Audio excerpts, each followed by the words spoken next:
We're kind of talking about self-care already. So tell me a little bit more about self-care strategies. You mentioned that earlier, but I'd love to hear anything else that you do specifically, maybe to prevent burnout or just to generally take better care of yourself. I think the number one big thing I always talk about when I talk about self-care strategies is that it's not just like oh, I got a pedicure once a month, or it's literally Mhm. a daily, it's a daily, I call it your self-care regimen or your self-care routine. And then it's a Mhm. daily practice. A Yes. lot of times when I'm nearing burnout, it's because I didn't do all my reading this week like I wanted to. I didn't get my podcast time. Netflix is a part of my self-care. I didn't get to binge enough Netflix that week. I didn't get enough friend time. So I think it's really important to sit down and think about what means the most to you and making sure that you're carving out time for that. So I'm a natural Mhm. extrovert. I love friendships. I love girl talks, girl time. This weekend, all I did was, meet up with a couple of friends safely. I know it's COVID still, but that Mhm. really filled my cup. I always think about what is filling your cup. So definitely, empowering podcasts are really good. I am very spiritually rooted and grounded. So I do follow a couple pastors. So I like to listen to sermons.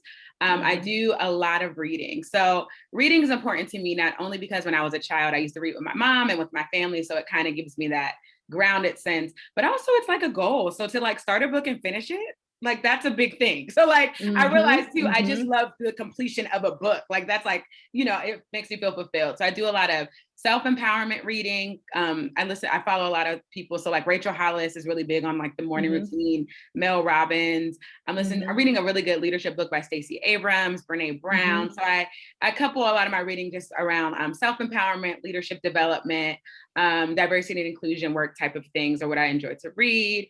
A lot of music. I love music. I love mostly gospel music in the morning to just kind of balance me out. I'm really big on candles as well. I went to Bath and Mhm. Body Works the other day and got new candles. So also just, making sure you're tapping into all five senses is really big for me. Journaling, reflecting, Mhm. affirmations. I started a practice that I got from Rachel Hollis around you wake up and write down your top 10 goals, your big goals Mhm. every single Mhm. day. And it's like an act of manifestation and you can start to see the things starting to come to you.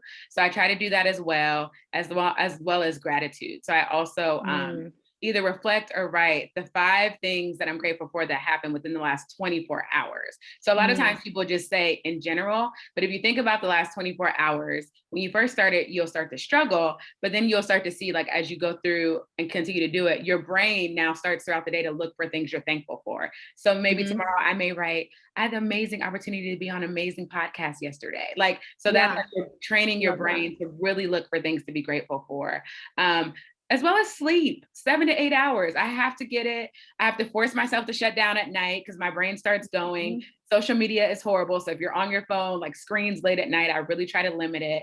And I really try to get Mhm. my 7 to 8 hours. I can really feel that, as well as eating healthy. So I've enacted green smoothies into my life because I don't eat a lot of vegetables naturally. And so just trying to be healthy and get my water in. So really just zoning in on healthy mind, body, and spirit has really helped me a lot.